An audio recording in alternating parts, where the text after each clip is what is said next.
আমি প্রথমে মুর্তজা ভাই আপনাকে একটু প্রশ্ন করতে চাই যে জননিরাপত্তা নিয়ে কথা বলছিলাম যে দেশের জননিরাপত্তা পরিস্থিতি নাজুক, এটা সরকারও সেভাবে আসলে অস্বীকার করছে না। কিন্তু ইন্টারেস্টিং ব্যাপার হচ্ছে যে একাধিক গণমাধ্যমে সরকারের যে প্রধান উপদেষ্টা আছেন প্রফেসর ডক্টর মোহাম্মদ ইউনূস এর জন্য অনেকটাই দায় করছেন আওয়ামী লীগকে, এবং প্রতিটি দলটির ষড়যন্ত্রের কথা বলা হচ্ছে, প্রতিটি সরকারের রেখে যাওয়া ব্যবস্থাকে দায়ী করছে। একটি সরকার 7 মাস পরে এসেও অন্যের কাঁধেই দায় চাপাচ্ছে বলে আমরা দেখতে পাচ্ছি। সেটা আসলে কতটা যৌক্তিক? সেবোটাজে আওয়ামী লীগ যদি সফল হয় তাহলে সরকারকে কি আমরা ব্যর্থ বলতে পারি কিনা? জনাব গোলাম মোর্তজা। ধন্যবাদ আপনাকে এবং আপনার দর্শককে যারা দেখছেন।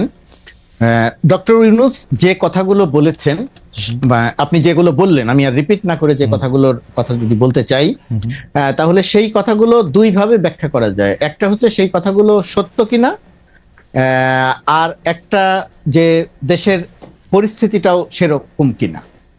আমার কাছে যেটা মনে হয় যে ডক্টর মোহাম্মদ ইউনূস যে কথাগুলো বলেছেন সেই কথাগুলোর ভেতরে অবশ্যই সত্যতা আছে এবং অবশ্যই তিনি সত্য কথাটাই বলছেন। এটা একটা দিক। আরেকটা দিক হচ্ছে যে সরকারের বয়স 7 মাস। আমরা যখন কথা বলি তখন প্রথমত কথা আমাদের ভেতরে একটা জিনিস তৈরি হয় যে 7 মাস বয়স হয়ে গেল এখনো কিছু হলো না। এই যে 7 মাসটাকে আমরা অনেক ক্ষেত্রে আমার ধারণা যে আমরা হয়তো 7 বছর মনে করে কথাটা বলে ফেলি। এটা মনে করার একটা কারণ আছে। একটা কারণ হয়তো এরকম যে আমার সাথে হয়তো কেউ একমত হবেন, কেউ দ্বিমত করবেন, যে যে পরিস্থিতিতে ডক্টর মোহাম্মদ ইউনূস বাংলাদেশের দেশ পরিচালনার দায়িত্বে এসেছেন এবং আসার আগে তার বিষয়ে দেশের জনমানুষের যে ধারণা ছিল, সারা পৃথিবীতে তার যে কর্মকাণ্ড গ্রহণযোগ্যতা, সেই পরিপ্রেক্ষিতে সারা দেশের মানুষের তার প্রতি যে গ্রহণযোগ্যতা ধারণা, সেই ধারণাটা সম্ভবত অনেকটা এমন ছিল যে ডক্টর মোহাম্মদ একজন ম্যাজিশিয়ান। তিনি আসবেন এবং এসে সব সমস্যার সমাধান করে ফেলবেন। তো তিনি এসেছেন, মানুষ এক ধরনের আশায় বুক বেঁধেছে, বিপুল প্রত্যাশা তৈরি হচ্ছে। তো সেই প্রত্যাশার জায়গাতে তখন মানুষের ভেতরে ওই ওই ব্যাপারটা তৈরি হলো যে কই আমার আইন শৃঙ্খলা পরিস্থিতি তো ঠিক হলো না, চুরি বাড়লো কেন, ছিনতাই বাড়লো কেন, সামগ্রিক আইন শৃঙ্খলা পরিস্থিতিতে তো অবনতির অবস্থা আছেই বা কোনো কোনো ক্ষেত্রে একটু বেড়ে গেল। মোহাম্মদপুর এলাকায় অনবরত ডাকাতি হচ্ছে, ঘটনাটা পুরোটা সত্য নয় কিন্তু ডাকাতির 2-1টি ঘটনা ঘটেছে এটা সত্যি। কিন্তু সরকারের পক্ষ থেকে প্রথমত কথাই যে ডাকাতির যে ঘটনাটা ঘটেছে সেই ঘটনাটা নিয়ন্ত্রণ করার জন্য যে পরিমাণ অ্যাক্টিভ থাকা দরকার ছিল, যে পরিমাণ অ্যাক্টিভ দেশের মানুষকে দেখানো দরকার ছিল। আমি যদি এলাকার কথা দিয়ে বলি, যে ধরেন মোহাম্মদপুর এলাকা বা ধানমন্ডি এলাকা, ওই মোহাম্মদপুর বা ধানমন্ডি এলাকার মানুষকেও সরকার দৃশ্যমানভাবে ওই জিনিসটা দেখাতে পারে নাই যে সরকার খুব তৎপর আছে। সরকার মানুষের মনে আস্থাটা আনতে পারে নাই। মানুষ একটা সামাজিক যোগাযোগ মাধ্যমে কেউ একজন লিখে দিল যে ডাকাতি হচ্ছে, ডাকাত হচ্ছে, অমুক এলাকায় ডাকাত পড়েছে, একটা পুরো অঞ্চলের পুরো এলাকার সব মানুষ জেগে বসে থাকলো লাইট জ্বালিয়ে যে ঘুমানো যাবে না, তাহলে ডাকাত আসতে পারে। এই জায়গাটিতে সরকারের যে অ্যাক্টিভ রোল প্লে করার দরকার ছিল সেই জায়গাটাতে একটা বড় রকমের ঘাটতি আছে। এটা সরকারের দিক থেকে। আরেকটা জিনিস হচ্ছে, যেটা আরেকটা দিক, যে এই 7 মাস অনেক বেশি সময় নয়, কিন্তু যদি আমি অন্তর্বর্তীকালীন সরকারের মেয়াদ 2 বছর ধরি, সেই 2 বছর যদি সময় ধরি তাহলে আবার 7 মাস একটা বড় সময়। এখন এই সময়ের একই সঙ্গে সরকারের প্রথম অংশের আমি যেটা বললাম যে সরকার অ্যাক্টিভ থেকে যে কাজগুলো করা দরকার ছিল সেই জায়গায় সরকারের একটা দুর্বলতা আছে। দুর্বলতার কিছু কারণ আছে। পুলিশ না থাকা, আইন শৃঙ্খলা পরিস্থিতি যারা নিয়ন্ত্রণ করবে তাদের মনোবল একেবারে শূন্য হয়ে যাওয়া, সেনাবাহিনীর সঙ্গে পুলিশের সমন্বয় করে কাজ করার কথা, সেনাবাহিনী সংখ্যায় যা আছে, সেনাবাহিনী আইন শৃঙ্খলা রক্ষার কাজে বাংলাদেশের 53 বছরের বাংলাদেশে কখনোই কোনো দক্ষতার পরিচয় দিতে পারেনি। এখন এসে পুলিশের সঙ্গে পুলিশের সংখ্যা কম থাকায়, পুলিশ অ্যাক্টিভ না থাকায় সেটা তাদের আরো হিমশিম খেতে হচ্ছে। এটা হচ্ছে একটা বাস্তবতা। আর ডক্টর ইউনূসের যে কথা আওয়ামী লীগ করছে, আওয়ামী লীগের দোসররা করছে, স্যাবোটাজ করার ক্ষেত্রে আওয়ামী লীগ যদি সফল হয়ে যায় তাহলে সরকার ব্যর্থ কিনা। আমি সরকারকে ব্যর্থ বলি না, কোনো অবস্থাতেই ব্যর্থ বলি না, কিন্তু একথা সত্যি যে আওয়ামী লীগ বা আওয়ামী ভাবাপন্ন লোকজন সরকারের ভেতরে, প্রশাসনের বাইরে, বিদেশে নানাভাবে আছে। তাদের একটা ব্যাপার এই জায়গাটিতে আছে, তারা একটা কাজ করছে, সোশ্যাল মিডিয়াতেও তার একটা প্রতিফলন দেখা যায়। কিন্তু সমস্যা যে জায়গাটাতে, আপনি যদি পরিস্থিতির উন্নয়ন করতে না পারেন, আপনি যদি দেশের মানুষের মনে এই আস্থা ঢোকাতে না পারেন, অর্জন করতে না পারেন যে আইন শৃঙ্খলা পরিস্থিতির উন্নতি হচ্ছে, আর তার সেটা না করে আপনি যদি খালি বলেন যে আওয়ামী লীগ করছে, তার দোসররা করছে, চক্রান্ত হচ্ছে, হাজার হাজার কোটি টাকা খরচ হচ্ছে, সব কিছু সত্যি, কিন্তু মানুষ যদি দৃশ্যমানভাবে শঙ্কায় থাকে, মানুষ যদি দৃশ্যমানভাবে মনে করে যে তার নিরাপত্তা নিয়ে একটা বিঘ্নিত আছে, একজন নারী যদি মনে করে যে সে রাস্তায় ঠিক মতো বের হতে পারবে না, এই জায়গাটা যদি তৈরি হয়, তখন ওই যে ওই অভিযোগটা নিয়ে মানুষ আসলে এক ধরনের বিক্ষুব্ধ হয় বা মানুষ বিরক্ত হয় যে ভাই বুঝলাম ওইটা হয়েছে, তো আপনি কি করলেন, আপনি কেন করতে পারছেন না। তো বাংলাদেশের সামগ্রিক পরিস্থিতিটা হয়ে গেছে ওই রকম। তো এরকম একটা জায়গা থেকে বের হওয়ার জন্য আমার ধারণা যে প্রক্রিয়াতে চলছে আর একটু সময় দিতে হবে, আর সরকারের অ্যাক্টিভ বা শক্ত অবস্থানে আসতে হবে, কিন্তু সেই শক্ত অবস্থানে আসারও কিছু জায়গা আছে, সেটা নিয়ে আমার পরবর্তী অংশে নিশ্চয়ই কথা বলবো। আমার মনে হয় যে আপনি অনেকগুলি বিষয়ে আলোকপাত করেছেন এবং কিছু কিছু জায়গায় আপনি বলেছেন যে আইন শৃঙ্খলা পরিস্থিতি ঠিক না করে যদি কারো উপরে দোষ চাপানো হয় তাহলে আসলে এটা জনগণের পক্ষে মেনে নেওয়া কঠিন। আমি শুধু একটা জায়গায় আপনার একটু দৃষ্টি আকর্ষণ করতে চাই। আপনি যখন বলতেছিলেন যে পরিস্থিতির কথা, যেই পরিস্থিতিতে আমরা ক্ষমতা এই সরকারকে নিতে দেখেছি, তারপর থেকে যে 7 মাস, সেই 7 মাসের মধ্যে, কিন্তু আমরা যখন একটা জিনিসের পরিস্থিতি বলি তখন আমরা তো আশা করব ব্যাপারটা পরিস্থিতি থেকে একটা উত্তরণের, আমরা তো ভালোর ত্বরণটা দেখতে চাইবো, কিন্তু আমরা কি আসলে ভালোর ত্বরণ দেখতে পাচ্ছি নাকি ভালোর মন্দন বা খারাপের ত্বরণ দেখতে পাচ্ছি? ওই জায়গাটা থেকে যদি আপনি একটু বলতেন। এবং সেই ক্ষেত্রে আমি দেখতে পাচ্ছি, কিন্তু আপনার সাথে আমি দ্বিমত করব না, কিন্তু আমি দেখতে পাচ্ছি কিন্তু এই সরকারের সমস্ত কিছু হচ্ছে অন্যের উপর দায় চাপানো। শেখ হাসিনা সরকার কি কি করে গেছে, আমরা গাজায় আছি, আমরা ধ্বংস হয়ে গেছি, ধ্বংসস্তূপের মধ্যে আছি। ধ্বংসস্তূপের মধ্যে আমরা আগস্টের 5 তারিখের ছিলাম, আস্তে আস্তে তো ধ্বংসস্তূপ ঠিক হবে, নতুন নতুন ধ্বংসস্তূপ তৈরি হচ্ছে। কিন্তু এখন প্রথমত কথা, এই যে ধ্বংসস্তূপ বা পরিস্থিতি যেটা ছিল তার চেয়ে উন্নয়ন তার চেয়ে ভালো হলো না তার চেয়ে খারাপ হয়ে গেল, এরও দুইটা দিক আছে খালেদ। দুইটা দিকের মধ্যে একটি দিক হচ্ছে সামগ্রিকভাবে সাধারণ জনমানুষের প্রতিনিয়ত শঙ্কা তৈরি হয়, সেই জায়গাটা আপনি যদি নিয়ে কথা বলেন, তাহলে এই মুহূর্তে বাংলাদেশে একজন মানুষও থাকার কথা নয় যে বলবে যে না পরিস্থিতি খুব উন্নতি হয়েছে, পরিস্থিতি খুব ভালো হয়েছে। এটা যদি বলা হয় তাহলে মাঠের পরিস্থিতি আর আমার কথা এক হবে না, মানুষ আমার কথা শুনে হাসবে, কেউ কেউ গালি দিবে। এটা হচ্ছে বাস্তবতা, 1 নাম্বার। 2 নাম্বার যেটা, এই যে ভালো এবং খারাপ, এটা হলো একটা দিক। আরেকটা জিনিস যদি আপনি খেয়াল করে দেখেন, তাহলে ভালো কি আসলে কোনো কিছু হয় নাই, সেটা সাধারণ মানুষ পর্যন্ত ওইভাবে দৃশ্যমান নয় যে জায়গাগুলোতে কাজ হয়েছে। ধরেন জিনিসপত্রের দামের, 1 মিনিট, জিনিসপত্রের দামের কথা যদি আপনি বলেন, সরকার দায়িত্ব নেওয়ার পর থেকে যেভাবে বাড়ছিল জিনিসপত্রের দাম, কিন্তু চাল এবং তেল ছাড়া জিনিসপত্রের দাম কিন্তু এই মুহূর্তে সাধারণ জনমানুষের ক্রয় ক্ষমতার মধ্যে আছে। জিনিসের দাম 1 বছর আগে যে জায়গাটাতে ছিল তার চেয়ে বাড়ে নাই। বেগুনের কেজি অন্যান্য সময়ে যে ভাকুম বেড়ে যেত, এই রোজার মধ্যে সেরকম বাড়ে নাই। শসার দাম সেভাবে বাড়ে নাই, কাঁচামরিচের দাম বাড়ে নাই, পটলের দাম বাড়ে নাই।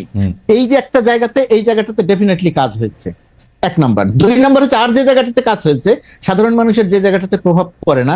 ধরেন ব্যাংক থেকে দিন হিসাবে যদি আগে হিসাব করেন, ব্যাংক থেকে যে পরিমাণ টাকা ঋণ বা জালিয়াতির নামে বের হয়ে যেত সেটা বন্ধ হচ্ছে, 1 নাম্বার। 2 নাম্বার, যে পরিমাণ টাকা পাচার হয়ে যেত সেই পাচার হওয়াটা বন্ধ হচ্ছে।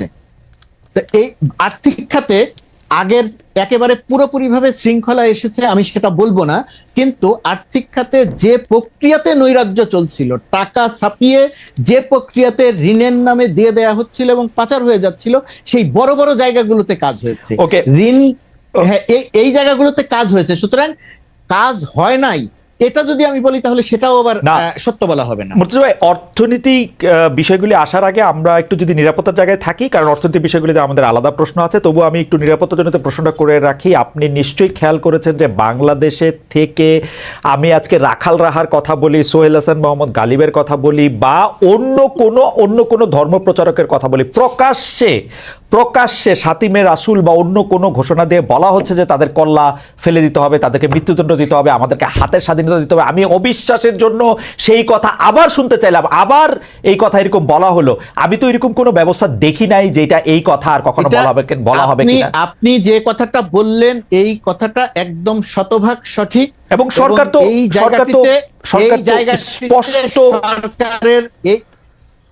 এই জায়গাটিতে সরকারের ভয়াবহ রকমের ফেলিউর আছে।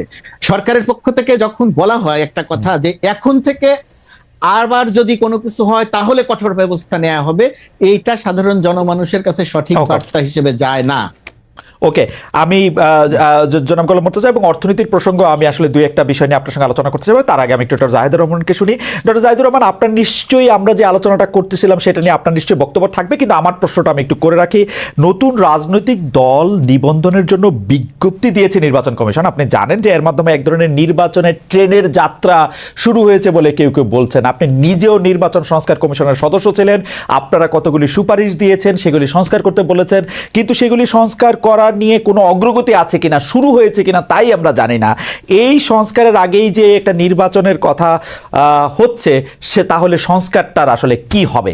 পাশাপাশি আমি আরেকটি প্রশ্ন করে রাখতে চাই যে এই যে নতুন রাজনৈতিক দল, সেই নতুন রাজনৈতিক দলের নেতারা বলছেন, সাবেক উপদেষ্টা নাহিদ ইসলাম, জনাব সার্জিস, তারা বলছেন যে শেখ হাসিনার বিচার না করা পর্যন্ত নির্বাচনের কথা যারা মুখে আনবে, মুখেও আনতে পারবে না, মানে আরো কি জানি ভয়ঙ্কর করে বলছেন। এখন আপনি নির্বাচনের কথা মুখে আনতেছেন কিনা সেটাও যদি একটু আমাদেরকে বলেন।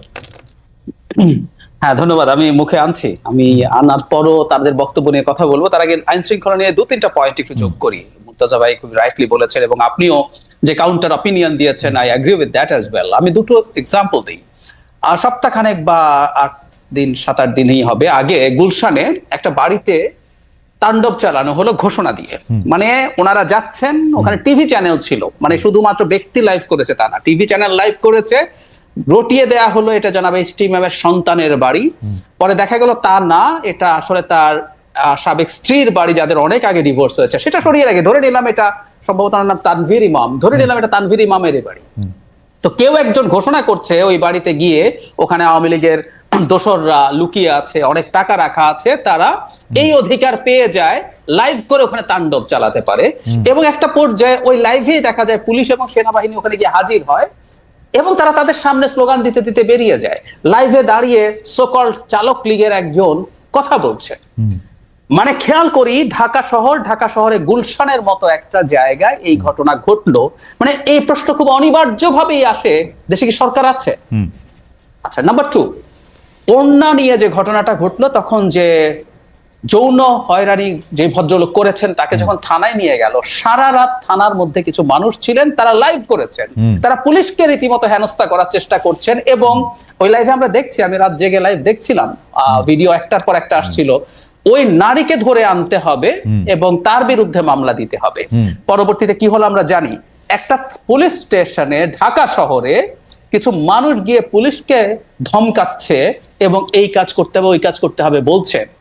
দেশে তো সেনাবাহিনীও আছে, এই লোকগুলোকে সরকার থানা থেকে বের করার কোন রকম কোনো ব্যবস্থা নেয়নি কেন? মানে থানা হচ্ছে সরকার, আমরা এভাবে যদি বলি, মানে সরকার একটা খুব গুরুত্বপূর্ণ ইউনিট। অ্যাবসলিউটলি। আর ওখানে বসে লাইভ হচ্ছে ঘন্টার পর ঘন্টা, সারা রাত হয়েছে। মানে একটা সরকার তার এক্সিস্টেন্স দেখাতে হয়। খুব চমৎকার ভাবে মুর্তজা ভাই বলছেন যে মোহাম্মদপুরের মানুষকে এটা দেখাতে হবে। আসলে আমাদের এটা দেখতে হবে যে সরকার কাজ করছে, সরকার পদক্ষেপ দিচ্ছে। সরকারের পদক্ষেপগুলো ব্যর্থ হতে পারে, কিন্তু তার পদক্ষেপগুলো নেয়ার চেষ্টা আছে। আমরা কোনো চেষ্টা কোথাও দেখিনি। ধরুন এর পরবর্তীতে, এর দুদিন আগে দুজন আপনি একটা উদাহরণ দেওয়ার আগে আমি ছোট্ট করে কি একটু জানতে পারি যে আপনার হাইপোথিসিসটাও নিশ্চয়ই আপনি বলবেন যে সরকার এটা করতেছে না কেন? মানে আপনি বলতেছেন যে থানা, যেটা আসলে বিচার আলয়ের এক্সটেন্ডেড হ্যান্ড, সেই জায়গার মধ্যে গিয়ে আপনি দাঁড়ায় আসেন, বলতেছেন, লাইভ করতেছেন, মুন্ডুপাত করতেছেন সরকারের, বা যেটা এটা ভুল খারাপ সেটা আমি জানি না, সরকার তাদের বিরুদ্ধে কোনো ব্যবস্থা নিতেছে না। প্রকাশ্যে আরো 10টা ঘোষণার কথা আমি বলতে পারি। রাখাল রাহা, সোহেল হাসান কালিবরা ক্রমাগতভাবে মাপ চাইও পার পাচ্ছেন না। মানে কি সরকারটা কই আসলে?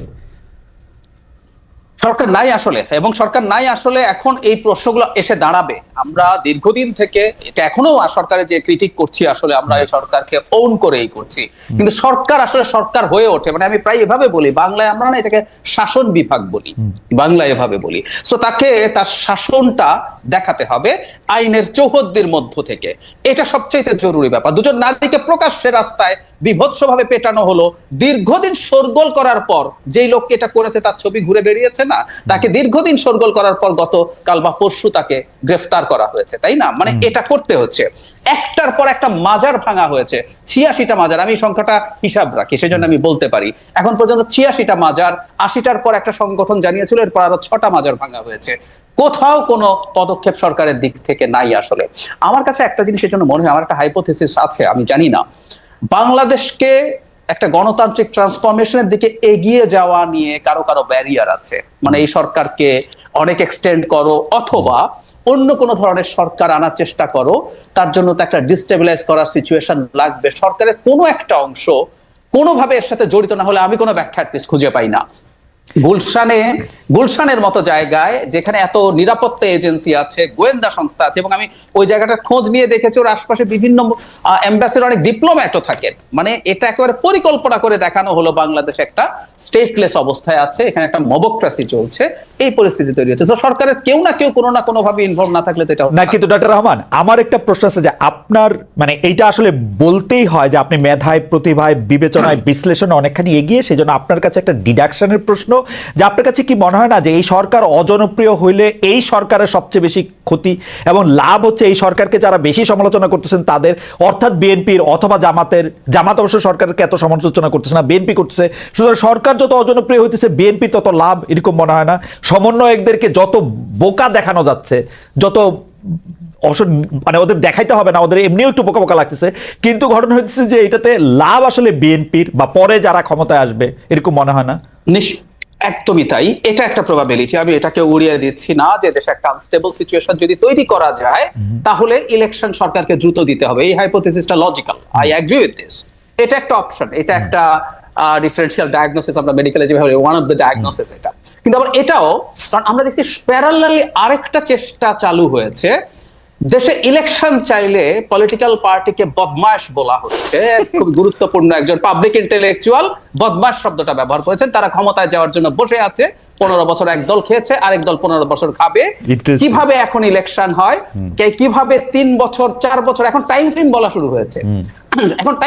শুরু হয়েছে, গুরুত্বপূর্ণ লোকজন। এবং আমরা আসলে যেহেতু দেশের পলিটিক্যাল অবস্থা খোঁজ খবর রাখি, যাদের একটা অংশের সাথে খুবই যোগাযোগ আছে, ছাত্রদের, সমন্বয়কদের এবং সরকারের কারো কারো, তারা যখন এই আলাপগুলো করে, তখন এটাও আর একটা অপশন যে সরকার যদি আনস্টেবল হয়ে ওঠে তাহলে ভিন্ন কিছু, সেটা 1-11, সেটা একটা মিলিটারি টেক ওভার, অথবা একটা সোকল্ড আমি বলছি এটা জেনে শুনে, এই ফাইটটা আমি দীর্ঘদিন থেকে করছি, একটা বিপ্লবী সরকার এখনো এই আলাপ তোলা হয় যাতে করানোর চেষ্টা করা যায়। তারা সফল হবে কিনা ডিফারেন্ট আলোচনা। সো এইরকমও একটা অপশন আসলে এখানে আছে। আমরা দুটোকেই কনসিডারেশনে নিশ্চয়ই রাখবো। আমি আপনারটাকেও গ্রহণ করছি। আমি শেষ আপনার কাছ থেকে একটু মন্তব্য আশা করতেছিলাম যে আপনি যখন শেখ হাসিনার বিচার করার আগে কেউ নির্বাচনের কথা মুখে আনলে ওইটা যদি আপনি একটু বলেন, যে তারপর আপনি কোন মুখে আনতেছেন শেখ হাসিনার বিচার ছাড়াই ইলেকশনের কথা। আচ্ছা, প্রাথমিকভাবে আমি মনে করি, আমি প্রায় বলি কথাটা, পৃথিবীর কোন দেশের পলিটিশিয়ানদের কথাকে আসলে আক্ষরিকভাবে না নেওয়াই উচিত হবে। এগুলো রেটরিক সারা পৃথিবীতেই থাকে, কিন্তু আমি তাদেরকে একটা প্রশ্ন করেছিলাম, আসলে তাদের লোক অনেকের সাথে আমি টিভিতে টক শো করি, সেটা হচ্ছে মানে বিচার বলতে কি বোঝাচ্ছেন তারা। মানে আমি একজন তো ফাঁসির কাষ্ঠে দেখার আগ পর্যন্ত মানে নির্বাচনের কথা বলা যাবে না বলেছেন। তো বিচার কোন পর্যায় পর্যন্ত? আপনি এই ব্যাপারগুলো খুবই ভালো ওয়াকিবহাল আছেন, যে তার যে আইসিটিতে বিচার হচ্ছে, এটার প্রাথমিক রায় হবে, এটার আপিল হবে, যদি তার মৃত্যুদণ্ড হয় তার ডেথ রেফারেন্স হবে, তারপর অনেক সব পদক্ষেপ, ঠিক আছে, ফাঁসির কাষ্ঠ না ফাইনাল রায়। সো আমি ব্যক্তিগতভাবে যেটা মনে করি, তারা এখন রাজনীতি করছেন এবং বাংলাদেশের রাজনীতি করছেন, এবং ফ্র্যাঙ্কলি স্পিকিং আমি আশা করি আমার ছোট ভাইরা বোনরা এটা নিয়ে মন খারাপ করবেন না। তারা একটা নতুন বন্দোবস্তের কথা বলছেন, আমি কোনো নতুন বন্দোবস্ত আসলে দেখছি না। এটা একেবারেই পুরনো বন্দোবস্তের রাজনীতি করছেন, যেখানে আসলে তারা একই রকম ভাবে রেটরিক ব্যবহার করছেন, করে আসলে মূলত যেটা চাইছেন, এটা কখনো সংস্কারের নামে, কখনো এই বিচারের নামে তারা they are interested to buy more time. এবং সেটার কারণটা খুব সোজা, নির্বাচন পর যদি আর 1-1.5 বছরের মধ্যে হয়ে যায়, তাদের তো আসলে দল খুব বেশি গোছানো হয়নি, সো বেশি সময় পেলে তারা সেটা করতে পারবে না। কারণ আপনি বলেছিলেন জামায়াত তাদের সাথে দ্বিমত করছে না, এটারও কারণ একই, কারণ জামায়াত মনে করছে তারা একটা জোট তৈরি করতে পারবে আদার ইসলামিক পার্টি এবং স্টুডেন্টদের সাথেও তাদের যোগাযোগ আছে, বেশি সময় পেলে ভালো হয়, সেজন্যই তারা সংস্কারের পক্ষে আছেন। আমি যদি সুযোগ হয় আমি সেই আলাপ করব যে আমি আসলে নতুন কোন বন্দোবস্তর কথা যখন বলছে আমি সেটা দেখছি না। আমি আপনাকে এই আলাপের মধ্যে একটু নিয়ে আসবো। আমি শুধু প্রস্তাবনাটা বলে রাখি, সেটা হচ্ছে আপনি কোনো নতুন বন্দোবস্ত দেখতে পাচ্ছেন না। সেখানে আমার হাইপোথিসিস হচ্ছে নতুন বন্দোবস্ত দেখার আগেই তাদেরকে আসলে খুব বেশি কর্নার্ড করা হচ্ছে। আপনি যদি বয়ানগুলি দেখেন, বিশেষ করে হচ্ছে বিএনপি বা তাদেরকে যারা বেশি অপছন্দ করে, আপনি প্রথমে এটাকে ছাত্র জনতার মানে বৈষম্য বিরোধী ছাত্রদের আন্দোলন, পরে এটা ছাত্র জনতার আন্দোলন, পরে ছাত্র শব্দটাকে আরো একটু কমিয়ে কমিয়ে বলা, আপনি এইসব নিউজ গুলির সাথে পরিচিত, এই অরওয়েলিয়ান এই ব্যাপারগুলির সাথে আপনি পরিচিত যে কিভাবে নাম মুছে দেয়া যায়। আপনি যখন দেখবেন যে যারা জীবনের ঝুঁকি নিয়ে এই কাজগুলি করতে থাকলো তাদের নাম মুছে নেওয়ার প্রক্রিয়া যখন শুরু হয়েছে, তখন তারা ফাইট ব্যাক করেছে কিনা, এবং আগেকার রাজনৈতিক বন্দোবস্তই ঠেলে ধাক্কিয়ে তাদেরকে নতুন রাজনৈতিক বন্দোবস্ত না করতে দিচ্ছে কিনা, আপনার হাইপোথিসিসটা আমরা শুনবো। আমি মানে প্রস্তাবনাটা বলে রাখলাম, আমি আর কোশ্চেন রিপিট করবো না। আমি গোলাম মুর্তজা ভাই থেকে এসেই আবার আপনার কাছ থেকে আসবো। মুর্তজা ভাই, আপনি নিশ্চয়ই আলাপটা শুনলেন। আমি আপনার প্রসঙ্গে একটু একটা প্রসঙ্গ করতে চাই যে আপনি গত মাসে এক টক শোতে আওয়ামী লীগকে ইঙ্গিত করে হয়তো এরকম বলেছেন যে পরাজিতদের ধ্বংস করে দিতে হবে। এই পরাজিত বা যুদ্ধ তে আসলে কে জয়ী কে পরাজিত, আমরা যদি এই দার্শনিক আলাপের মধ্যে নাও যাই, আমার শুধু একটা সরল প্রশ্ন, আপনি যখন বলছেন যে পরাজিতদের ধ্বংস করে দিতে হবে, আপনার বক্তব্যকে যেহেতু অনেকে শোনেন মানেন এবং আপনি গুরুত্বপূর্ণ এখন সরকারেরও একটা অংশ বটে, এইটা মনে কইরা ধরেন আমাকে পরাজিত বলে একটা মাইর দিয়া এইটা সম্ভব কিনা, বা যে কোনো কাউকে লেবেলিং করা সম্ভব কিনা, আজকে ডক্টর রহমানকে বলা সম্ভব কিনা যে না উনি পরাজিত সুতরাং ওকে ধ্বংস করে দিতে হবে, এটা বলা সম্ভব কিনা? আমি এইটা একটা আপনার এই বক্তব্যটা একটা লেবেলিং এর মানে মানে মানে মানে একটা বৈশিষ্ট্য বা বীজ ধারণ করে কিনা? ধন্যবাদ আপনাকে যে আপনি এই প্রশ্নটা করেছেন। এই প্রশ্নটার একটা প্রশ্ন করে কোনো একটা কথা বলে পরবর্তীতে যখন সেই কথাটার আবার ব্যাখ্যা দিতে হয় যে আমি এই কথাটা এইভাবে বলি নাই, আমি অমুক ভাবে বলেছি, তখন বোঝা যায় যে ওই কথাটা আসলে সমাজে বিভিন্ন রকমের অর্থ তৈরি করেছে। অর্থাৎ আমি যেটা মনে করে বলেছি, আমার যারা আমার কথা শুনছেন তারা বিষয়টিকে সেটা মনে করছেন না। মনে করছেন না এটা দুই ভাবে, একটা মনে করছেন না উদ্দেশ্যমূলক ভাবে, আরেকটা মনে করছেন না সত্যি সত্যিই তারা বুঝতে পারছেন না হয়তো যে আমি এটা দিয়ে কি বুঝালাম। এটা দিয়ে আমি যখন বলেছি পরাজিতদের ধ্বংস করে দিতে হবে, তখন অনেকেই মনে করছেন যে আমি মনে হয় পরাজিতদের হত্যা করতে বলেছি, তার মানে কি হাজার হাজার মানুষকে হত্যা করে ফেলতে হবে, এরকম ব্যাখ্যাও হয়েছে। আর আপনি যে কথাটা বলছেন যে পরাজিতদের ধ্বংস, পরাজিত কে? পরাজিত হন আপনাকে মনে করা হলে পরাজিত হন আপনাকে ধ্বংস করে দিতে হবে, সেটি কিরকম? 5 আগস্ট যাদের বিরুদ্ধে আন্দোলন হয়েছে, শত্রু সুনির্দিষ্ট, চেনা জানা, এই শত্রু চেনা জানা, শত্রু চেনা জানা যে পরাজিত পক্ষ, সেই পরাজিত পক্ষ যখন আবার মাঠে এসে যখন আবার আর এক রকমের অরাজকতা তৈরি করছে, সেই অরাজকতা যাতে তৈরি করতে না পারে তাদের যে অপরাজনৈতিক শক্তি, আমি ধ্বংস করে দেয়া বলতে তাদের সেই অপতৎপরতাকে বুঝিয়েছিলাম। কিন্তু আমার এই কথাটা নানা রকমের ব্যাখ্যা হয়েছে, যে কারণে আমাকে আবার ব্যাখ্যা দিতে হয়েছে, এবং সেই প্রশ্নটি আপনি আবারও করলেন। এবং আমি এও জানি যে আমি এখন যে ব্যাখ্যাটা দিচ্ছি সেই ব্যাখ্যাটা দিয়েও সব মানুষ সন্তুষ্ট হবেন না। এটা অ্যাবসলিউটলি মুর্তজা ভাই, আমি আপনার সাথে একমত। আমিও একটা কথা বললে তার ব্যাখ্যা দিতে হয় 3টার জায়গা থেকে, যদি কেউ আমার থেকে ব্যাখ্যা চায়। আমি যেহেতু অত গুরুত্বপূর্ণ না, কিন্তু ব্যাখ্যা দিতে হলে এরকম ব্যাখ্যা দিতেই থাকতে হয়। খালেদ আপনি অনেক গুরুত্বপূর্ণ। আর আমার বক্তব্যটা খুব পরিষ্কার যে ফ্যাসিস্ট শক্তিকে, যে মাফিয়া শক্তিকে, যেটা জাহেদ ভাই বারবার বলেন, যে মাফিয়া, যে টেররিস্ট শক্তিকে বাংলাদেশের মানুষ ছাত্র জনতা আন্দোলনের নেতৃত্ব দিয়েছে, সেই মানুষ রক্তের বিনিময়ে তাদেরকে পরাজিত পরাজিত শক্তি, শেষ করি, সেই পরাজিত শক্তি যদি আবার আপনাকে হুমকি দেয় যে আমি তোমাকে আবার হত্যা করব, আমি তোমাকে আবার শিক্ষা দিব, সেই পরাজিত শক্তি যাতে ওই হুমকি আর কোনোদিন দিতে না পারে, আমি সেটাকে ধ্বংস করে দেওয়ার কথা বলেছি। আচ্ছা। আমি পরাজিত শক্তির ধ্বংস বলতে আমি বাড়ি ভাঙা বুঝাই নাই। Okay. আমি পরাজিত শক্তিকে ধ্বংস করা বলতে হত্যা করাকে বুঝাইনি। আচ্ছা, বাড়ি ভাঙার প্রসঙ্গটা যেহেতু তুললেন, আমি আগে প্রশ্নটা করে রাখি যে মুর্তজা ভাই, আমি আর আপনি তো মনে হয় 30 বছর ধরে পরিচিত, একই রকম জায়গায় আসি, আপনি আমার থেকে সামান্য বড় হইলেও আমরা প্রায় বন্ধুর মতো। আমি একটা দুইটা জায়গায় একটু আপনার সাথে দ্বিমত পোষণ করি যে এটা মাঠ না, এটা ভার্চুয়াল মাঠ, মাঠে তারা কোনো কিছু করতে পারছে এটা দেখে নাই। আর 2 নাম্বার, আপনি যে হুমকির কথা বলতেছেন, যে হুমকিকে কেউ কেউ, আমার কাছে মনে হয়, আমি এটা নিয়ে আসলে ডক্টর রহমানের কথাও শুনবো, যে কেউ কেউ এইটাকে একটা ভয় বা আতঙ্কের জায়গায় দেখতেছে না, কিন্তু আমার পায়ে হইলো হাসি। কারণ হচ্ছে আমি এইটাকে খুবই রসিকতা হিসাবে দেখি। একটা দেশে আসতে পারে না, একটা কথা বলে না, কাউরে না বইলা পালায় চলে গেছে, তারা একটা জিনিস রেকর্ড করে কোথাও একটা প্রচার করবে, তাতে বাংলাদেশে একটা বড় লোক, একটা বড় ধরনের দক্ষযোগ্য বেঁধে যাবে, এইটা আমার কাছে মনে হয় না তাদের এই শক্তি আসে। এই শক্তির কথা বলে বলে আমরা তাদেরকে একটা আরো জুজুর ভয় তৈরি করি কিনা। আর আমি প্রশ্ন, এটা আমি ছোট করে একটু আমার 2 পয়সা দিয়ে রাখলাম, কিন্তু আমি প্রশ্নটা করি, বাড়ি ভাঙার প্রসঙ্গে আপনি বলছেন যে আপনি কিন্তু বাড়ি ভাঙতে বলেন নাই, এবং আমার ইন্টারপ্রিটেশন আপনি কখনো বাড়ি ভাঙতে বলেন নাই বা কারো কোনো ক্ষতি করতে বলেন নাই। কিন্তু এই সরকারে থাকা বা এই সরকারকে যারা নিয়োগ দিছে বলে সরকার প্রধান বলতেছে, তাদের মধ্যে অনেকে ঘোষণা দেয়া বাড়ি ভাঙতে যাইতেছে যেন পিকনিক করতে যাচ্ছে, এইটার মধ্যে প্রতিশোধ নিতে যাচ্ছে যেন এইটা করতে যাচ্ছে। বলা হচ্ছে এই যে নির্বাচনের নাম মুখেও আনা যাবে না। আপনি 1-2 মিনিটে এইটার কথা একটু আপনি বলবেন কিনা, যে এইটা কি ধরনের আচরণ, মানে তারা, মানে এই আচরণ করার মানে কি এই সরকারের মধ্যে থেকে? দেখেন, একটা সরকারের, এই সরকার আমাদের পূর্বে আমরা যে সমস্ত সরকার দেখেছি, হ্যাঁ, আর সেই সরকার আর এই সরকারের মধ্যে তো একটা বড় রকমের একটা পার্থক্য আছে। আপনি বিগত 16 বছরের সরকারের মধ্যে আমি সরকারের অংশ, ছোট্ট খুব ক্ষুদ্রভাবে অংশ, সেই ক্ষুদ্রভাবে অংশ হলেও আমি যেভাবে যে কথাগুলো বলছি, আপনি বিগত 16 বছরে ওই সরকারের একেবারে ছোট থেকে বড় কোন নেতার মুখ থেকে, কোন কর্মকর্তার মুখ থেকে এরকম সামান্যতম কোনো কথা শোনেন নাই। কিন্তু বর্তমান সময়ে এসে এই কথাগুলো আপনি শুনছেন, আমি এই কথাগুলো বলছি। রাইট। এই যে ধরেন নির্বাচন নাম মুখে আনবে না, আমি কিন্তু যে কোনো শোতে বা যে কোনো জায়গাতে কথা বলতে গেলে যে নির্বাচন করবে, আমি তখন আমার একটাই বক্তব্য থাকে, নির্বাচন নিয়ে অনেক রকমের কথা হবে, অনেক রকমের আলোচনা হবে, শঙ্কা হবে, পরিস্থিতি এমন হবে যে আর মনে হয় নির্বাচন হলো না। কিন্তু আমি নির্বাচন বলতে বুঝি, ডক্টর মোহাম্মদ ইউনূস যে কথা বলেছেন যে ডিসেম্বর থেকে মার্চের মধ্যে নির্বাচন হবে, আমি নির্বাচন বলতে বুঝি যে নির্বাচন ডিসেম্বর বা জানুয়ারির মধ্যে হবে, কিন্তু সেই নির্বাচন নিয়ে নাম মুখে আনা যাবে না, সেই কথা যেরকম আলোচনা হবে এর চেয়েও বড় বড় কথা আলোচনা হবে। কিন্তু নির্বাচন নিয়ে আমার ভিতরে কোনো শঙ্কা নেই। মুর্তজা ভাই, আপনার কাছে কি মনে হয় যে ওরা কি এই জাতীয় সংসদ নির্বাচন করতে একটু ভয় পাইতেছে নতুন রাজনৈতিক দলটা? মানে ভয়ের তো কোনো কারণ নাই।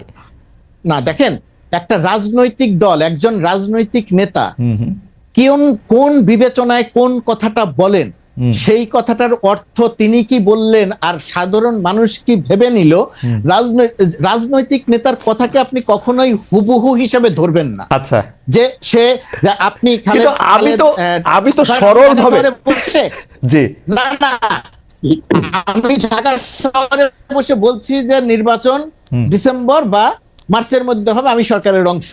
আবার আরেকজন যে এই কথাটা বলছেন, সে সরকারের অংশ নয়, কিন্তু সরকারের তার আমার চেয়ে অনেক গুরুত্বপূর্ণ, সে সরকারের কাছে, কারণ তাদের প্রতিনিধিরাই সরকারে আছে। সুতরাং সেই মানুষটা যখন কথা বলছেন, আমি আবার সরকারের অংশ হয়েও আমি বলছি নির্বাচন ডিসেম্বরে হবে, আবার উনি বলেছেন যে নির্বাচনের নাম মুখেও আনবেন না, যদিও উনি তার একটা ব্যাখ্যা দিয়েছেন যে নির্বাচন বলতে ওই ব্যাখ্যা বলতে তিনি বুঝিয়েছেন যে নির্বাচন বলতে তিনি বুঝিয়েছেন যে নির্বাচন পিছানোর কথা তিনি বলেন নাই, তিনি বলেছেন শেখ হাসিনার বিচার প্রসঙ্গে, এটার একটা কথা তিনি বলেছেন। আর আপনার ইন্টারেস্টিং ছিল, আমি কথা বলতে চেয়েছিলাম, আপনার প্রথম প্রশ্নটা কি যেন ছিল, ভুলে গেলাম। প্রথম প্রশ্ন যদি কখনো আবার যদি আপনি ওই যে না, প্রথম প্রশ্ন তো ছিল হচ্ছে পরাজিতদের ধ্বংস করা প্রসঙ্গে। আমি জানতে চাইছিলাম যে এটা একটা ট্যাগ দেয় কিনা, এটা একটা ট্যাগ তো দেয়। হ্যাঁ, এটা একটা ট্যাগ দেয় কিনা। ঠিক আছে, আমরা আবার আসবো আপনার কাছে। আমি একটু ডক্টর জাহিদুর রহমানের কাছে যাই। আরেকটা জিনিস আমি একটু কথা বলে নেই। ধরেন একটা ঘটনা, ওই যে আপনি পরাজিত শক্তির কথা বলছিলেন, যে টেলিফোনে হুমকি দিল, ধরেন ইউরোপের কোন একটা দেশে 8 জন নেতার সাথে বসে সে বলল বাংলাদেশে আসতেছি, সীমান্তের কাছে, হ্যাঁ সীমান্তের কাছেই আসছি, ধরে ধরে ধরে শিক্ষা দিব, ইত্যাদি ইত্যাদি কথা বলো। এই কথাটার আপনার কাছে প্রতিক্রিয়াটা একরকম, আমার কাছে প্রতিক্রিয়া একরকম, আর মাঠে থেকে যারা আন্দোলন করেছিল তাদের কাছে প্রতিক্রিয়াটা আর একরকম। তাদের কাছে প্রতিক্রিয়াটা, আপনার কাছে হাসি পায়, আমার কাছেও হাসি পায়। হাসি পায় কেন? কারণ আমি জানি যে সে কখনো আসতে পারবে না, আসার মতো অবস্থা তার নাই। 1 নাম্বার, হরতাল দিল, সেই হরতাল কি হলো সেটা তো আমরা দেখলাম। কিন্তু যে মানুষগুলো মাঠে থেকে আন্দোলন করেছিল, ধরেন 4 তারিখে আমি যখন আমার অফিসের 6 তলায় দাঁড়িয়ে দেখছিলাম যে পুলিশ প্রথমে আসলো, পুলিশ পিছিয়ে গেল, পরে ছাত্রলীগ যুবলীগ অস্ত্র নিয়ে গুলি করতে করতে আসলো, আমাদের চোখের সামনে 4 থেকে 6 জনকে দেখলাম পড়ে গেল। একজন পড়ে গেছে, ওই যে সেই পুলিশের বক্তব্য, পুলিশের যে বক্তব্য, গুলি করি মরে একটা, আর আর আর বাকিটি যায় না, এটা আমার চোখের সামনে দেখা। ধরেন আমরা কয়েকশো মানুষ সেটা দেখেছি চোখের সামনে। তো ওই যে ছেলেটা পাশে একজন দাঁড়িয়ে ছিল, সে হয় তার বন্ধু, সহপাঠী, সহকর্মী, একই সাথে স্লোগান দিচ্ছিল, তার মধ্যে একজন মারা গেল। তো ওই যে তার যে ভেতরে যে প্রতিক্রিয়া, সে কিন্তু আমার আর আপনার মতো সুস্থভাবে এখনো চিন্তা করছে না। যাই হোক, যখন আমি কথা বলে তখন তার ভেতরে যে প্রতিক্রিয়া হয়, সেই প্রতিক্রিয়াটা আমার আর আপনার মতো হাসির জায়গাতে থাকে না, তার ভিতরে একটা বিক্ষুব্ধতা তৈরি। আমার মনে হয় যে বিক্ষুব্ধতার নানা রকমের ধ্বংসাত্মক প্রকাশ হয়ে থাকতে পারে, হয়ে যেতে পারে। আমার মনে হয় যে মুর্তজা ভাই আপনি ঠিকই বলতেছেন, কিন্তু আমরা যোগাযোগের ছাত্র হিসেবে একটা জিনিসের কথা বারবার পড়ছি, বিশেষ করে এই আধুনিক যোগাযোগে, যেটার নাম হচ্ছে অপিনিয়ন লিডার। এইটা বোধ হয় কেউ একজন, আমাদের শিক্ষকদের মধ্যেই কেউ একজন এটা বাংলা করেছিলেন মত মোরল। আপনারা যারা মত মোরল আছেন, তাদের দায়িত্ব তো নিশ্চয়ই আছে তাদেরকে এটা বলার। কারণ আমার ক্ষেত্রে মনে হয় যে আমি মাঠে থাকলেও আমার প্রতিক্রিয়া হয়তো, পারলে আসেন, আমরাও চাই আপনি আসেন, আপনাকে আটকাইতেছে কে? আপনি আসেন, আপনি আসবেন না কেন? আমি আসবো মুর্তজা ভাই, আপনার কাছে আসবো, যে আমার প্রতিক্রিয়া হয়তো যে আপনি অবশ্যই আসেন, আপনাকে ওয়েলকাম জানাই। আমি ডক্টর জাহিদুর রহমানের কাছে যাওয়ার আগে আমি দর্শকদের কাছে জানতে চেয়েছিলাম যে শেখ হাসিনার বিচারের আগে নির্বাচন নয় এমন দাবি তুলেছেন জাতীয় নাগরিক পার্টির আহ্বায়ক নাহিদ ইসলাম। এই অবস্থান সঠিক বলে মনে করেন কিনা? শতকরা 65% আমাদের দর্শক মনে করছেন যে এই আহ্বান সঠিক, শতকরা 35% মনে করছেন সঠিক নয়। 89,000 দর্শক ভোট দিয়েছেন। ডক্টর জাহিদুর রহমান, আমরা আপনার কাছে মানে যে বন্দোবস্ত, নতুন রাজনৈতিক বন্দোবস্ত, আসলে আপনি আমাকে প্রশ্ন করেছেন, আমি মনে করতে পারি সেটা হচ্ছে যে তাদেরকে পুরনো বন্দোবস্তে ঠেলে দেওয়া হয়েছে। জি জি জি। আমরা এখন আমার একটা স্মৃতি মনে পড়লো, সেটা হচ্ছে আমরা তখন অনেক ক্রিকেট খেলা দেখতাম, বহু বছর ক্রিকেট খেলাটা দেখি না। তো আমাদের সময় রিচি বেনো খুব বিখ্যাত একজন কমেন্টেটর ছিলেন। বেনোকে মানে সবচেয়ে বড় আইকন হিসেবে দেখা। আমি নিশ্চিত না এটা বেনোর কিনা, কিন্তু আমার যতদূর মনে পড়ে বেনোর কথা। আমি কেউ একজন নতুন কোন একজন নতুন জীবনে প্রথমবারের মতো টেস্ট ক্রিকেটে নেমেছেন, ব্যাটিং এ নেমেছেন, এবং প্রথম বলটাই ছিল বাউন্সার, এবং বাউন্সারটা গিয়ে তার মাথায় লাগে। তখন রিচি বেনো নাকি তার নাম করে, ধরলাম উনি খালেদ ছিলেন, তখন উনি বলছেন, mister Khaled, welcome to test cricket. এরকম একটা উক্তি খুব বিখ্যাত হয়ে আছে। সো স্টুডেন্টদেরকেও, বা এই যে নতুন দল হলো, আমি তাদেরকে বলতে চাই, ওয়েলকাম টু পলিটিক্স। পলিটিক্স এরকমই, এবং ওনারা আক্রমণের শিকার হবেন, নানান মন্তব্য হবে। এবং আমরা যদি ধরে নেই বিএনপি পুরনো বন্দোবস্তের দল, বিএনপি চাইবে সে তার কমফোর্ট জোনে তাকে নিয়ে এসে খেলার জন্য। এটাই নিয়ম, প্রত্যেকে তাই করবে। আপনি ধরুন, আপনি জার্মানিতে কিছুদিন আগে নির্বাচন হলো, আমেরিকাতে নির্বাচন হলো, মানে বিকশিত গণতন্ত্রের জায়গাগুলোতেও কি হয় আসলে। আমি ভারত তো দীর্ঘদিন গণতন্ত্রের চর্চা করছে, তারপর আমি সরিয়ে রাখি, ট্রু অর্থে লিবারেল ডেমোক্রেসির কান্ট্রিগুলোতে প্রত্যেকটা দল চেষ্টা করে তার পেরিফেরিতে, তার পেরিমিটারের মধ্যে অন্য দলকে নিয়ে এসে রাজনীতি করতে। এটাই নিয়ম, এটাই রাজনীতিক খেলাটাই এরকম। সো বিএনপি চেষ্টা করেছে, সে তার পুরনো বন্দোবস্তে এদেরকে আনতে চাইবেন খুব স্বাভাবিকভাবে, কারণ এখানে তার দীর্ঘ সময়ের ব্যুৎপত্তি আছে, স্কিল আছে, দক্ষতা আছে। এখন তাকে তো আসলে ওর বাইরে থাকার চেষ্টা করতে হবে, তার বাইরে থেকে রাজনীতি করতে হবে। আমি একটা উদাহরণ দেই। আম আদমি যখন প্রথম দিল্লিতে, ইনফ্যাক্ট আমি দেখেছি ওনারা আম আদমি কি করছে না করছে সেটাও ফলো করছেন বলে বলেছেন, তারা যখন আসলেন বিজেপি খুব করে চাইলো তার বন্দোবস্ত আইডেন্টিটি পলিটিক্স, হিন্দুত্ববাদী রাজনীতিতে তাকে ঢোকাতে। ও তো ঢোকে নাই, ও না ঢুকে রাদার একদম নতুন স্বপ্ন মানুষকে দেখাতে পেরেছিল, ওয়েলফেয়ারের কথা বলতে পেরেছিল, দে গট ইলেক্টেড, এবং এর পরের বারও হয়েছে, এবার যদিও হননি। তো তার মানে এটাই বলতে চাইছি আমি এটা নিয়ে আর কাউকে ব্লেম করা যাবে না, কারণ তারা যখন একটা নতুন বন্দোবস্তের কথা বলবেন সেই নতুন বন্দোবস্ত হবে। এবং আমি একটা কথা একটু তাদের উদ্দেশ্য আগে বলেছিলাম, এটা একটু ইম্পর্টেন্টও। এই যে আম আদমি এবার নির্বাচনে হারলো, আম আদমি চাইতে খারাপ পারফর্ম করে কি ভারতের সরকার পুনর্নির্বাচিত হয় নাই? হয়েছে। সারদা কেলেঙ্কারির পর পশ্চিমবঙ্গে মমতার দল ডুবে যাবে বলছিল, এত ডিজাস্টার এত মানুষের হলো, ও জিতে গেল তো। আমার আন্ডারস্ট্যান্ডিং সেটা হচ্ছে এরকম, আম আদমির ব্র্যান্ডিং হচ্ছে আমি দুর্নীতি মুক্ত থাকবো, আমি সুশাসন নিশ্চিত করব, আমি ওয়েলফেয়ার নিশ্চিত করব। সেই আম আদমির যখন সাম পার্সেন্টেজ স্খলন দেখা গেছে, আবগারি শুল্ক নিয়ে মদের সেই লাইসেন্স নিয়ে যখন ট্রুলি কিছু অভিযোগ মানুষ বিশ্বাস করেছে যে তারা দুর্নীতি করেছেন, বা একজন অরবিন্দ কেজরিওয়াল যখন কোভিড এর মধ্যে লক্ষ লক্ষ বা কোটি কোটি রুপি খরচ করে তার নিজের বাড়ির বিলাসিতা, পুরো মার্বেল উনি চেঞ্জ করেছেন ফ্লোরের, উনি একেবারে ইলেকট্রনিক পর্দা লাগাচ্ছেন কোভিড এর সময়, এই জিনিসগুলো মানুষ নেয়নি। তাহলে আমি যেটা বলতে চাইছি, যারা নতুন বন্দোবস্তের কথা বলবেন তারা আর কে কি করছে তার সাথে না, আমরা চিন্তা করব, আমরা তাকে তুলনা করব তিনি যে ন্যারেটিভ আমার সামনে আনতে চাইছেন সেই ন্যারেটিভের সাথে তুলনা করে। সুতরাং তারা যখন বলেন যে বিএনপি ওখানে এটা করেছে, আমরা এটা করতে পারি, এগুলো ভুল জায়গা। তাদের আসলে এই নতুন বন্দোবস্তে যে আলাপ তারা সামনে আনছেন এটা স্ট্রিক্টলি ফলো করতে হবে। আমরা তাদেরকে বিএনপি বা আওয়ামী লীগ বা জামায়াত কারোর সাথে তুলনা করব না। উনি আমাকে যা বলছেন, উনি আমাকে যে স্বপ্ন দেখাচ্ছেন তার সাথেই আমি তাকে তুলনা করব। এটা হলো একটা দিক। আচ্ছা, আমি একটু মাঝখানে একটু দর্শকদের কথা একটু বলে রাখি। দর্শকদের মধ্যে একটা বড় অংশ এই প্রশ্ন করছেন যে নির্বাচন হলে কি হবে। আমি এটাকে একটু বিস্তৃত করি। আপনি কি বলতে পারেন যে নির্বাচন হলে এই রাস্তায় মেয়েদের প্রতি বুলিং বন্ধ হবে? আমরা কি নির্বাচিত সরকারের সময় এগুলি দেখি নাই? নির্বাচিত সরকারের মধ্যে বাংলাদেশের সবচেয়ে বড় অনির্বাচিত সরকারটা অবস্থান করে, আমরা কি বাংলাদেশে এটা দেখি নাই? আজকে আপনি যে মোহাম্মদপুরের কথা আপনি বলতেছেন, আজকে একটা মোহাম্মদপুরের বদলে আরেকটা ইসলামপুর যে হবে না, সেইটাকে আপনি এটা বলতে পারেন? পাশাপাশি আপনি এই নির্বাচন হলে কি হবে জায়গা আপনি একটু মন্তব্য করেন। আমি একজন দর্শকের মন্তব্য একটু পড়তে চাই, তিনি কাজী মোয়াজ্জেম হক।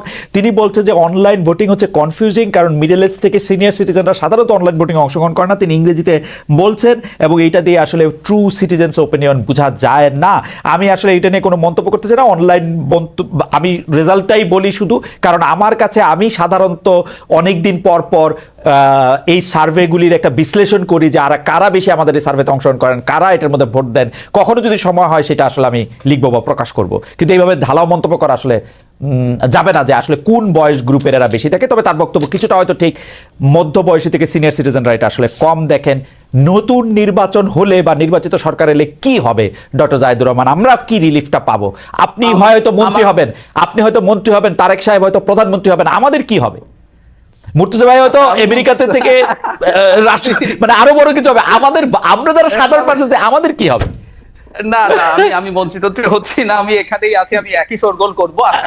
নির্বাচনে কি হয়, নির্বাচন হলে কি হয়, এটা নিয়ে মানে আসলে আমি এই আলাপটা এত বেশি হয়েছে, আমি একাধিক কলাম লিখেছি দেশের গুরুত্বপূর্ণ পত্রিকায়। আমার মনে হয় এখন আমি ইউটিউবে, তখন আমার ইউটিউব ছিল না, একটা বিস্তারিত ভিডিও করব।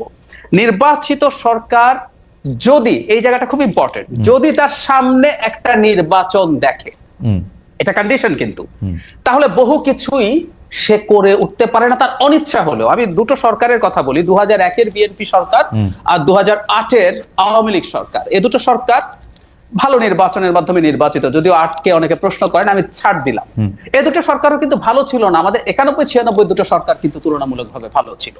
আচ্ছা, এই দুটো সরকার ভালো ছিল না কেন? আমি মনে করি গণতান্ত্রিক বা নির্বাচনী গণতন্ত্রের মধ্যে একটা ফ্রি ফেয়ার ক্রেডিবল ইলেকশন কিন্তু একটা ডেটারেন্ট হিসেবে কাজ করে। 2001-এর বিএনপি সরকারটা ওই সময়কার মানদণ্ডে আওয়ামী লীগের পর যা করেছে তার সময়ের সাথে হিসাব করলে বিএনপির ওই সরকারটা অসাধারণ ছিল, কিন্তু ওই সময়ের মানদণ্ডে প্রিভিয়াস সরকারগুলোর তুলনায় বিএনপি ভালো সরকার ছিল না।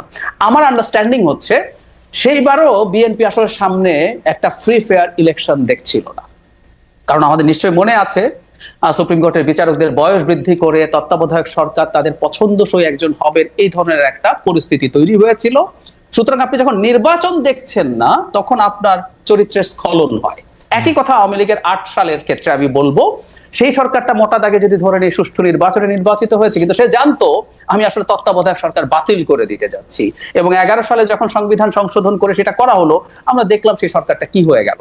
একটা নির্বাচিত সরকার যদি সামনে নির্বাচন দেখে, আমি সবসময় এই শর্তটা যোগ করি, তাহলে না সে চাইলেও অনেক কাজ করে উঠতে পারে না। একটা উদাহরণ দেই, নারীর ভোট লাগবে তো, নারীর ভোট লাগবে, এবং আরবান নারীদের অপিনিয়ন বিল্ডিং এর খুব বড় সুযোগ আছে। নট অনলি দ্যাট, আমাদের এডুকেটেড নারীর বাইরেও বিরাট সংখ্যক নারী গার্মেন্টে কাজ করেন, যারা প্রত্যেকে একেবারে সবাই যে একই রকম ভাবে ইসলামী যে পোশাকের কোড আছে সেটা ফলো করেন না। এদের মধ্যে কিন্তু যখন আতঙ্ক তৈরি হবে, দেখবে একটা সরকার যে আমার ভোট লাগবে, আমি সব সরিয়ে রাখি, সরকারের সদিচ্ছার কথা বাদ দেই, আমার ভোট লাগবে, আমি ওকে অসন্তুষ্ট করতে পারি না, যদি এই বোধ তৈরি হয়, সে সরকার কিন্তু পদক্ষেপ নেবে। জিনিসপত্রের দাম যখন বাড়তে থাকে, তার মাথায় ভোটের চিন্তা। আমি একটু যোগ করি খালেদ ভাই, আমি আগে বলেছি কিনা, আমি কবির সুমনের একটা গানকে কোট করি, ওনার নেতাদেরকে বিদ্রুপ করা নিয়ে একটা গান আছে, হেলিকপ্টার। আমি দর্শকদেরকে বলবো গানটা একটু খুঁজে শুনে নিতে। মানে হেলিকপ্টার নেতা আসছেন মানে নেতাকে বিদ্রুপ করছে। তো ওই জায়গায় একটা বাক্য আছে এরকম, ভোট মানে ভোটের জন্য উনি আসছেন, ভোট মানুষের মুখে ব্যালট পেপার, নেতা দেখছেন, মানে উনি মানুষ দেখেন না, ব্যালট পেপার দেখেন। আমি বলি বরং ভাই, মানুষকে ব্যালট পেপার দেখাটাও একটা বিরাট অর্জন। আমাদের তো এতদিন আমাদেরকে ব্যালট পেপার হিসাবে দেখা হয় না, আমাদেরকে যদি ব্যালট পেপার হিসাবেও দেখতো, আমাদের জীবন আরো অনেক ভালো হবে। সো ওই ব্যালট পেপারটা প্রযুক্ত হবে ফেয়ারলি, এটা যদি হয় দেশের অনেক সমস্যার সমাধান হবে। এইটুকু বলে যোগ করি, এই যে রিসেন্টলি গত বছর নোবেল পেয়েছেন অ্যাসেমাগ্লো এবং রবিনসন, তাদের ওয়াই নেশনস ফেইল বইটার খুব গুরুত্বপূর্ণ আর্গুমেন্ট হচ্ছে এটা, এবং আমাদের অমর্ত্য সেনেরও অনেক গুরুত্বপূর্ণ কাজ আছে, হাউ একটা ফ্রি ফেয়ার অ্যাকসেপ্টেবল ইলেকশন একটা দেশের সিস্টেমকে পাল্টে দেয়। ওকে, আমি আসলে ডক্টর রহমান আপনার বক্তব্যের সাথে আমি মোটামুটিভাবে একমত, কিন্তু আমি শুধু একাডেমিক আলোচনার খাতিরে আপনি যেটাকে বলছেন যে 2001 আর 2008 দুইটা বিপরীতমুখী সরকার যারা ইলেকশন দেখতে পাচ্ছিল, তাদের অবস্থাটা আপনাকে স্মরণ করায় দেওয়ার জন্য 2001-এর বিএনপি গভর্নমেন্ট আমি আপনাকে মনে করা দিতে চাই। 2001-এর বিএনপি গভর্নমেন্ট হচ্ছে গ্যাস চিরতরে রপ্তানি করতে চাইছিল, আমি আর মুর্তজা ভাই সাক্ষী, চিরতরে রপ্তানি করে দিতে চাইছিল হচ্ছে বিবিআনার গ্যাস, পুরোটাই দিল্লিতে রপ্তানি করতে চাইছিল। আমরা তেল গ্যাস বিদ্যুৎ বন্দর রক্ষা কমিটি করে মুর্তজা ভাই বোধহয়, আমি আর মুর্তজা ভাই পাশাপাশি সদস্য, 3-4 নম্বর হব। 21শে আগস্ট হয়েছিল, 10টা কষ্ট মামলা হয়েছিল, এইটার মধ্যে থেকে সারা দেশে বোমা হামলা হয়েছিল, সিরিজ বোমা হামলা, এবং এক সময় গিয়ে সরকারকে দুর্নীতি এবং আইন শৃঙ্খলা ক্ষেত্রে সম্পূর্ণ ব্যর্থ মনে হয়েছিল। 2008 পরবর্তী সরকারের কথা বলি, এই সময় সরকার ক্ষমতা আসতে না আসতে বিডিআর কাণ্ডে ছিল, এর মধ্যে সাগর রুনির হত্যাকাণ্ডের মতো এরকম একটা ঘটনা ঘটছিল। মানে সরকার হাইকোর্ট বা আদালত বাতিল করার আগে ওই আদালতের একটা সুতা নাতা ধরে তত্ত্বাবধায়ক সরকার বাতিল করে দিয়েছিল।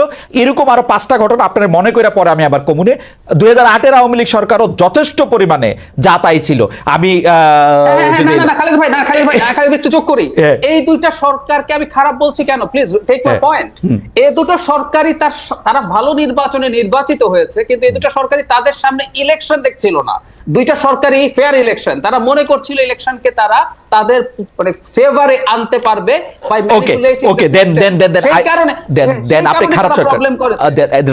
রাইট, তাহলে আপনি ঠিকই বলছেন। আমি মনে করছি আপনি এই দুইটা সরকারকে বলতেছেন যে তারা ইলেকশন দেখতেছিল না। ওকে, বরং তাহলে আমি উল্টা বুঝছি, তারা উল্টা বুঝছি। হ্যাঁ, তারা দেখতো যে তাদের সামনে একটা ফ্রি ফেয়ার অ্যাকসেপ্টেবল ইলেকশন হবেই, তাইলে তারা এরকম খারাপ হতো না, তাইলে এরকম খারাপ হতো। রাইট, হ্যাঁ, তাহলে এটা ঠিক আছে। আমি একটু মুর্তজা ভাই আপনার কাছে যাই। মুর্তজা ভাই, আমি আপনার কাছে যাওয়ার আগে হাত দিয়ে ধরে রাখছিলাম যে একটা মন্তব্য পড়ার জন্য খুব পছন্দ হয়েছে মন্তব্যটা একটু পড়ি। সালমান প্রধান তিনি বলছেন, 3 রংহীন প্রাণী, উনাদের কি ভূমিকা এই দেশের জন্য? স্বাধীনতার 53 বছর পরে এসে দেশের এই অবস্থা, কামড়াকামড়ি বন্ধ হচ্ছে না, মাঝখান থেকে এই সব সুবিধাবাদী লোকজন কোটি কোটি দেশের টাকা হাতিয়ে নিচ্ছে। আমার ধারণা কোটি টাকার ভাগটা, আমি যেহেতু দেশের বাইরে আছি, কোটি টাকার ভাগটা আপনারা দুজনই পাইছেন, এবং মুর্তজা ভাই নিশ্চয়ই অনেক টাকা পয়সা নিয়েও আসবেন। টাকা বাইরে যায়। হ্যাঁ, আচ্ছা, তাহলে আমিও খোঁজ করলে নিশ্চয়ই পাবো। কিন্তু আমি কোশ্চেনটা করে রাখি, জোকস অ্যাপার্ট, এটা হচ্ছে যে আমাদের একজন দর্শকদের মন্তব্য যে আমরা 3 জন রংহীন মানুষ, কিন্তু জাহেদের রং তো একটু বোঝা হচ্ছে। জাহেদ খুব নির্বাচন চাইতেছে, জাহেদ কিন্তু খুব প্রো নির্বাচন, আর মুর্তজা ভাই তো সরকারের পক্ষে, মুর্তজা ভাইও রংহীন না। সুতরাং এটা একটা ভুল হয়েছে মনে হয়। যাই হোক, আমি মুর্তজা ভাই আপনার কাছে প্রশ্ন করতে চাই যে বিবিসি বাংলার সাক্ষাৎকারে আমাদের প্রধান উপদেষ্টা বললেন যে ভারতের সঙ্গে সম্পর্ক আমাদের খুব ভালো, কিন্তু ভারত থেকে বারবার সরাসরি বলা হচ্ছে নির্বাচিত সরকার না এলে সম্পর্কটা স্বাভাবিক হবে না। ভারত বাংলাদেশের বারবার নিরাপত্তা পরিস্থিতি, সংখ্যালঘু নিপীড়ন, অংশগ্রহণমূলক নির্বাচনের কথা বলছে। শেখ হাসিনার বা আওয়ামী লীগের পাশেই কি থাকছে ভারত? মানে আপনার বিশ্লেষণটা আসলে কি?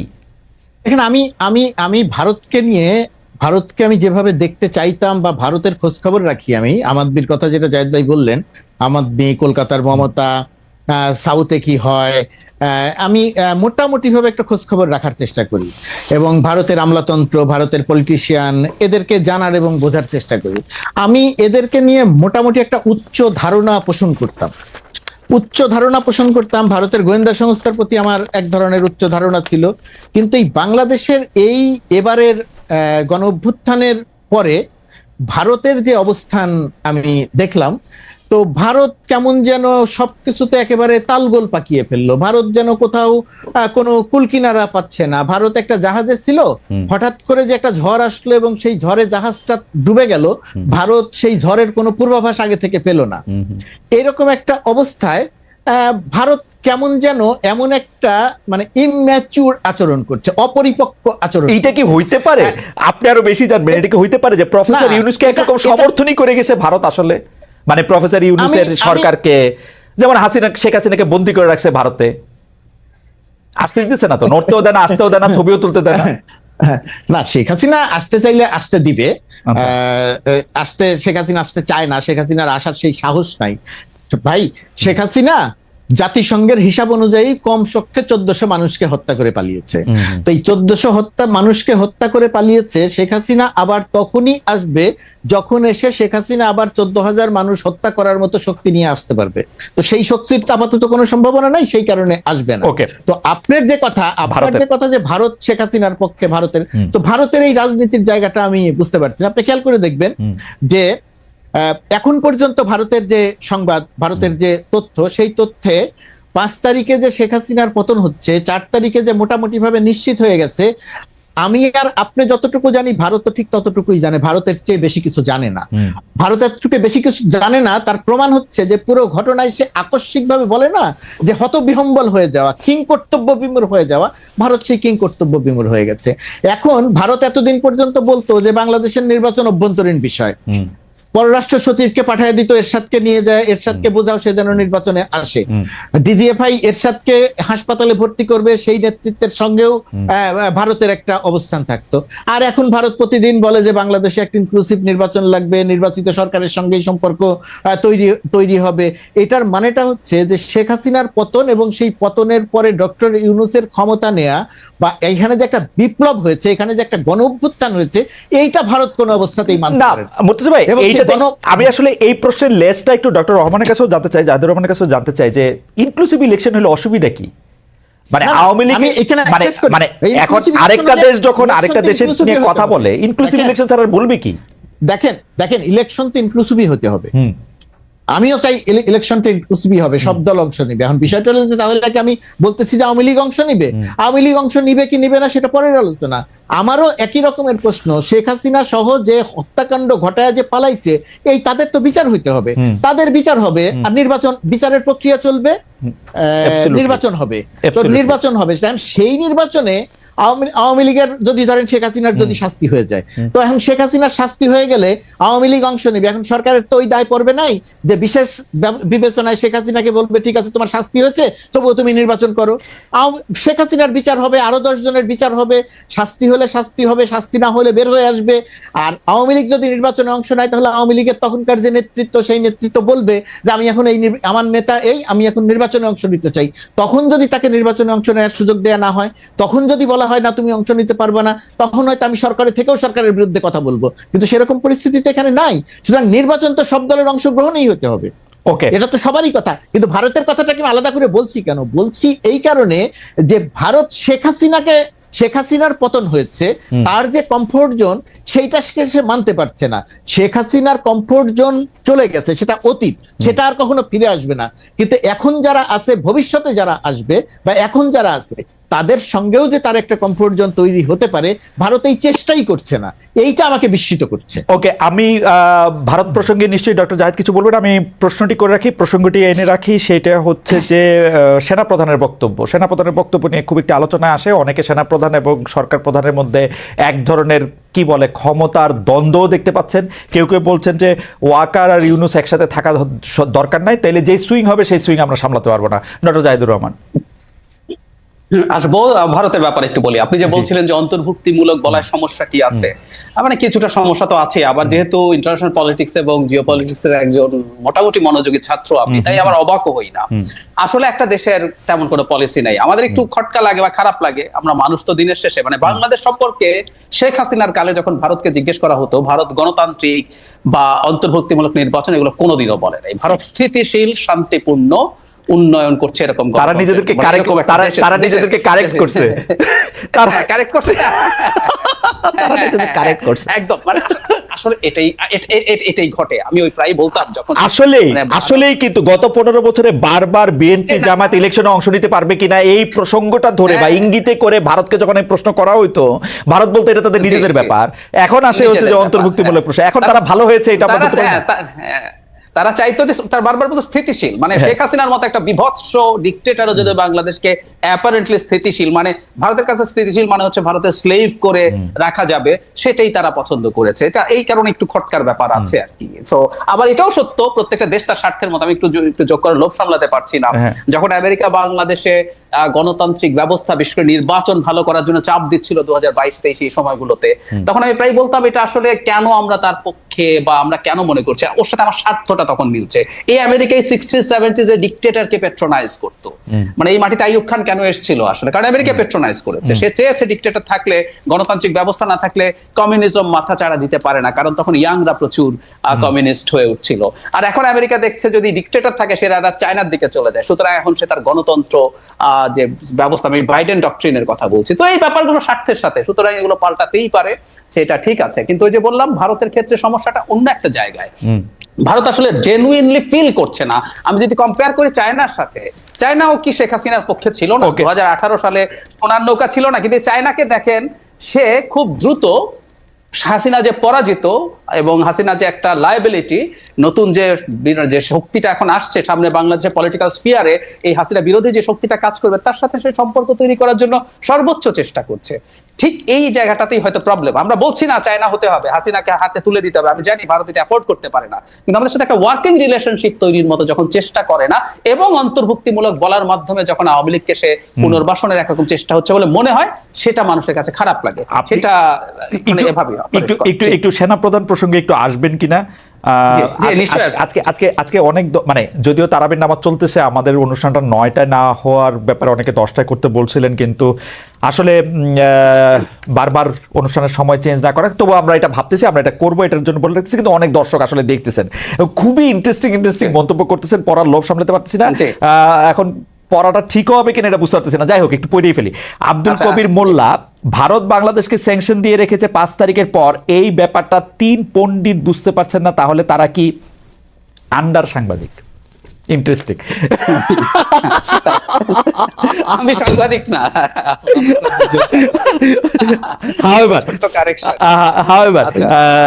আপনি সেনাবাহিনী নিয়ে যদি একটু বলেন। আপনার মন্তব্যের কথা যেহেতু বললেন, সেই মন্তব্যের মধ্যে আমি একবার দেখার চেষ্টা করছিলাম যে মাহমুদুর রহমান একটা শব্দ ব্যবহার করেছিল আমার সম্পর্কে, যে গিরগিটি সাংবাদিক। আচ্ছা, তো এই গিরগিটি সাংবাদিকটা দেখেন অনেকবার ব্যবহার হয়েছে, কিন্তু এই যে শব্দটা যারা ব্যবহার করছেন, যে দর্শকরা যারা ব্যবহার করছেন, আমি ঠিক নিশ্চিত নই তারা গিরগিটি শব্দটার অর্থটা বোঝেন। আমি তাদের আন্ডার এস্টিমেট করছি না, বোঝেন কিনা না, হয়তো মোটামুটি ভাবটা বুঝতে পারছে, মানে যারা দেখা যে রং বদলায়, যে রং বদলায়। আমার কথা যদি আপনি দেখেন, দেন কোন দর্শকের পক্ষে এটা বোঝা খুব কঠিন। আমার রং যে আমি বদলেছি এইটা ভাবার কোনো কারণ নাই, আমি কোনো রং বদলাই নাই। উল্টো মাহমুদুর রহমান লিখেছিলেন, মাহমুদুর রহমান 2007-8 সালের সময়, যে সময় তিনি ওই বিনিয়োগ বোর্ডের চেয়ারম্যান ছিলেন, যে সময় তিনি উপদেষ্টা বা প্রতিমন্ত্রী ছিলেন, তখন তিনি ছিলেন ভারতের টাটার সবচেয়ে কাছের লোক, আর এখন তিনি সবচেয়ে বড় ভারত বিরোধী। রং যদি বদলায় সেটা তো মাহমুদুর রহমান না, সেটা তো রং বদলাই না, সেটা তো আসলে একটা বিখ্যাত সেইং আছে পলিটিক্যাল সায়েন্সের ক্ষেত্রে, আমরা সেনাপ্রধানের কাছে। সেটার মধ্যে ঘটনা হতেছে যে এইটা শেরে বাংলাকে ফজলুল হককেও যখন জিজ্ঞাসা করা হলো যে পৃথক ভোটের বদলে আপনি আবার এখন একক ভোটের কথা বলতেছেন, কয়দিন আগে পৃথক ভোটের কথা বলছিলেন, এখন আবার একক ভোটের কথা বলছিলেন, তখন তিনি বলছিলেন যে ঈসার দিনে ঈসা, মুসার দিনে মুসা, এটা বলা যায়, এতে কোনো অসুবিধা নাই। আসলে মানে আমার মনে হয় যে শেরেবাংলা ফজলুল হককে আমার বিরাট রাজনৈতিক দার্শনিক মনে হয়, বিশেষ করে তার কথাবার্তার জন্য। না, অবশ্যই। এবং এইসবটা আমি একটু সেনা, আসলে আমরা অনুষ্ঠান প্রায় শেষ পর্যায়ে, but I would like to request our producer to extend it for, আপনাদের যদি কোনো অসুবিধা না থাকে আমরা আরেকটু বেশি সময় 10-12 মিনিট একটু বেশি সময় কথা বলি, যেহেতু এটা টেলিভিশন না, আমরা এটা আসলে এটা সুযোগটা একটা নিতে পারি, এটা ফিক্স পয়েন্ট।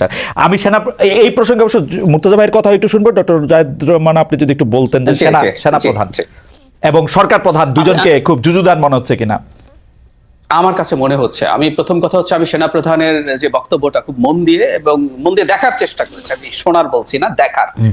এটা কমিউনিকেশনে বলে, আপনি একটা মানুষের 100% কমিউনিকেশন পেতে হলে উনি শুধু কি বলছেন তা না, উনি কি ভঙ্গিতে বলছেন, তার বডি ল্যাঙ্গুয়েজ, তার ফেশিয়াল এক্সপ্রেশন সবকিছু দেখতে হয়। তো আমি দেখেছি তার মধ্যে ক্ষোভ ছিল, মনে হয়েছে বিরক্তি ছিল, কারণ উনি এবার বিরক্তি ভাষায়ও প্রকাশ করে ফেলেছেন যে তাদেরকে বা সেনাবাহিনীকে আক্রমণের বিষয় করা হচ্ছে বা বিভিন্ন জায়গায় কাদা ছোঁড়াছুড়ি, এবং উনি কয়েকবার এক দফায় রাজনৈতিক দল বা গ্রুপগুলোকে আপনারা বলছেন এবং আরেক জায়গায় সরকারকেও আপনারা বলছেন। বিশেষ করে সরকার যখন এই অপরাধগুলো তদন্ত এবং বিচারের কথা বলছেন, মানে, এবং ওনার বক্তব্যের ধরনে, মানে উনি একটা ডিফারেন্ট এন্টিটি। এবং এটা শুধু এখন না, আমি একটু পেছনেও যদি যাই, প্রথম যখন রয়টার্সকে তিনি ইন্টারভিউ দেন তখন তিনি বলেছেন, যেটা উনি এখানে রেফার করেছেন, উনি বলছেন আমি 18 মাসের মধ্যে নির্বাচনের জন্য সরকারকে সাহায্য করছি। দ্যাটস ভেরি ইন্টারেস্টিং এই কোটটা, তাই না? আমাদের একটা সেনাপ্রধান আদতে সরকার থেকে আলাদা করতে পারছেন, উনি অধীন।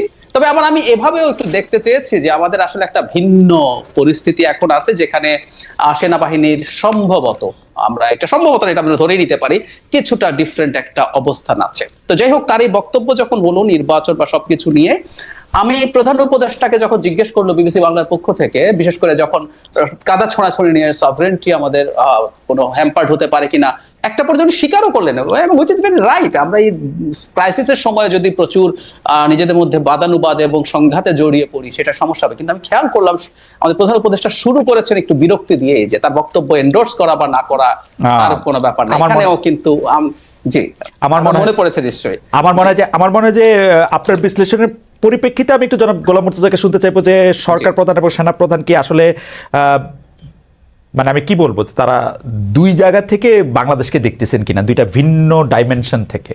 সেনাপ্রধান খুব সহজেই ডক্টর ইউনূস বলতেছেন, শেখ হাসিনাকে শেখ হাসিনা বলতে পারতেন আসলে।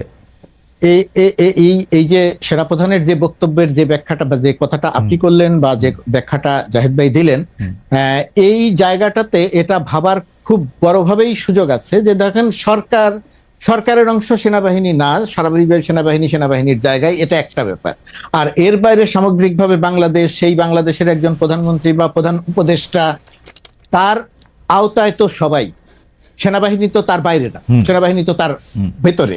সুতরাং সেরকম একটা জায়গা থেকে সেনাপ্রধান যখন ওই বাচন ভঙ্গিতে যখন বোল্ডলি বলেন 18 মাসের মধ্যে নির্বাচন, আপনারা এটা পারছেন না, আপনারা হানাহানি করছেন, আমার কাছে মনে হয় যে সেনাপ্রধান এই কথাটা বলতে গিয়ে সেনাবাহিনীকে এবং সেনাবাহিনী প্রধান নিজেকে একেবারে সম্পূর্ণ সবকিছু থেকে আলাদা করে তারপরে কথা বলছে। কিন্তু বিষয়টা তো তা না। বাংলাদেশের যে 16 বছরের শাসন, বাংলাদেশের যে 16 বছরের সন্ত্রাসী শাসন, সেই সন্ত্রাসী শাসনের সঙ্গে কি সেনাবাহিনীর একটা সম্পর্ক ছিল না?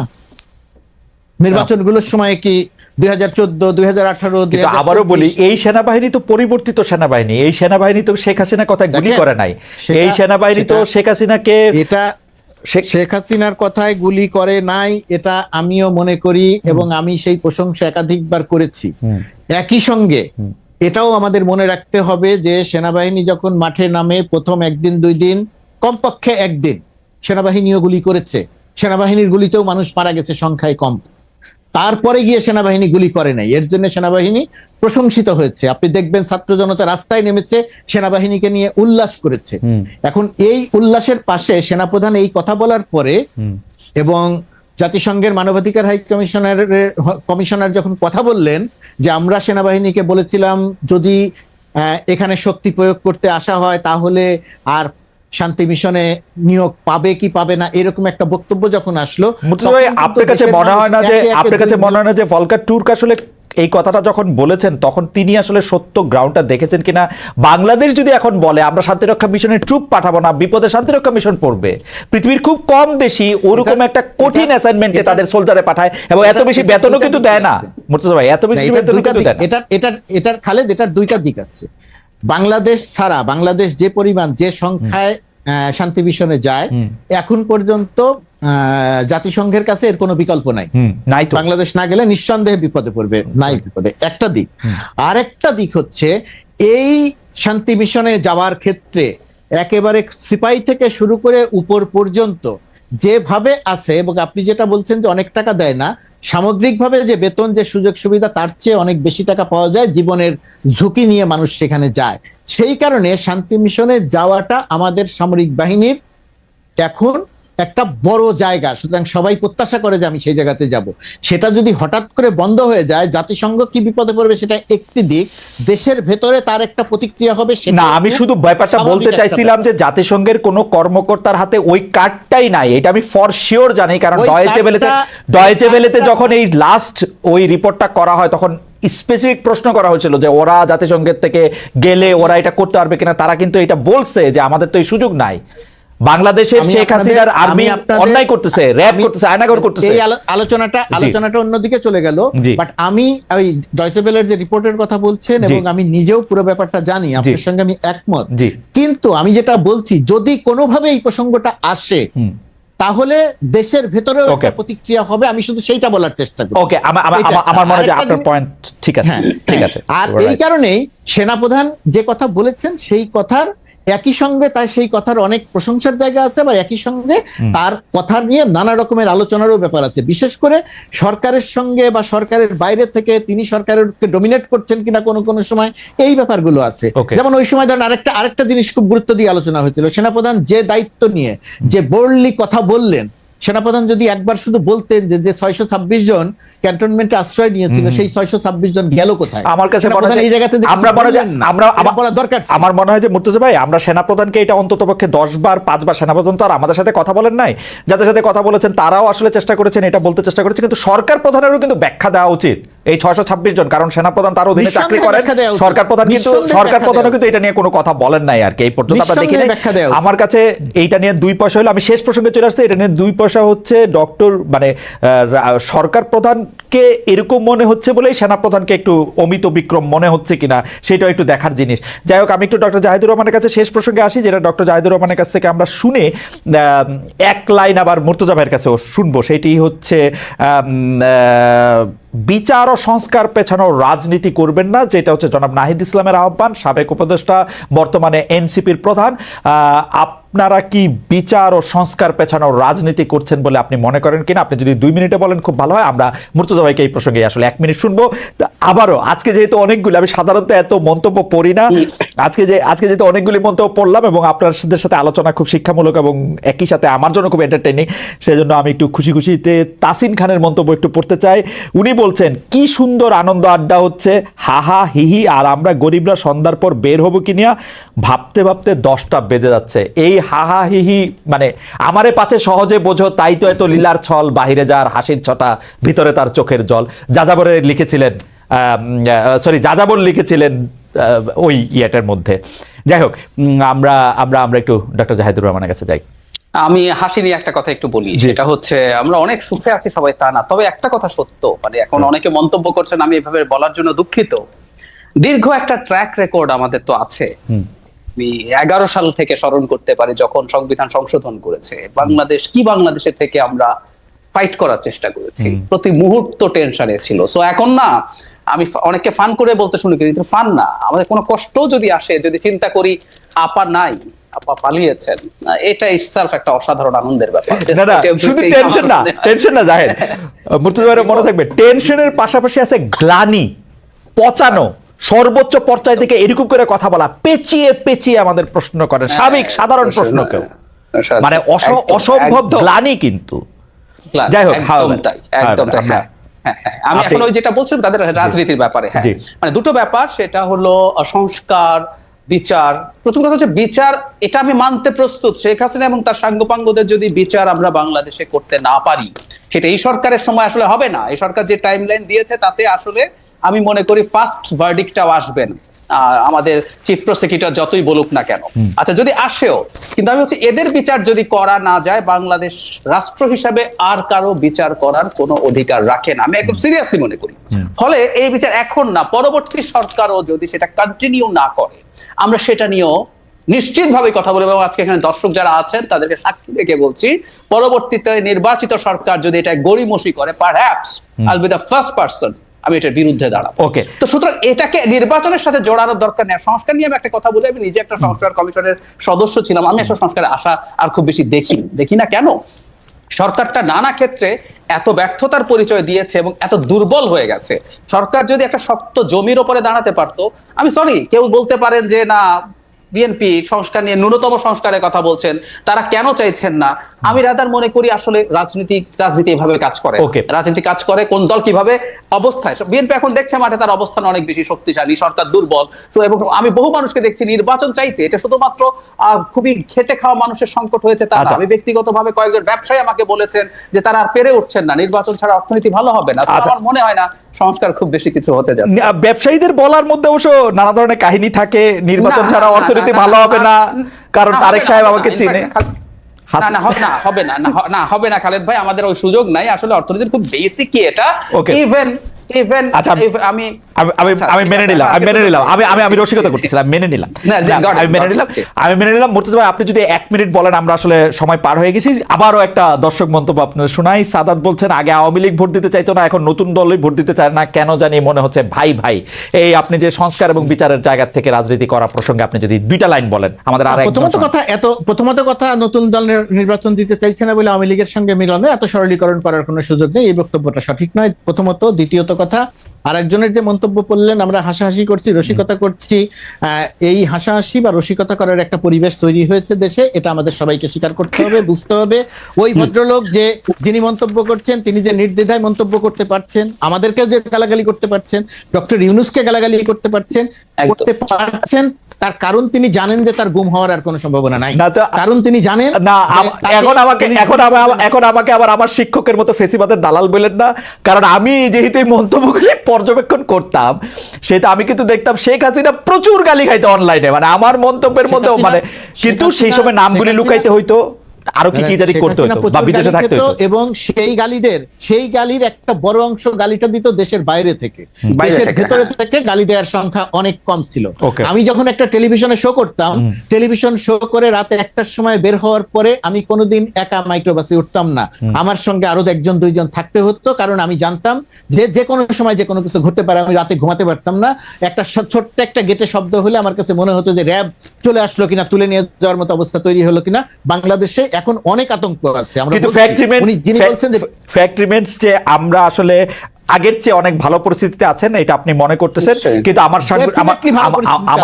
অনেক সংকট আছে, ডেফিনেটলি আমরা অনেক ভালো পরিস্থিতি। আমার সংবাদ মাধ্যমের অনেক আতঙ্ক অনেক কম মুর্তজা ভাই, অনেক রকমের সমস্যা আছে, কিন্তু তারপরে মুর্তজা ভাই আমার একটু আমি 1 মিনিট আমি শুধু এটা বলে রাখি যে মুর্তজা ভাই, আপনার ডক্টর জাহেদেরও আমি দেখেছি যে তিনি মানে আমাদের অনেক শ্রদ্ধাভাজন মানব জমিনের সম্পাদক মতিউর রহমান সাহেব বলছেন যে এই সরকারের মধ্যে কি কারো কোনো অসুবিধা নাই, কারো কোনো উপদেষ্টা নিয়ে তো কখনো কোনো এরকম বাইর হয় না। যাই হোক, জাহেদ 1 সেকেন্ডে যদি একটু বলেন।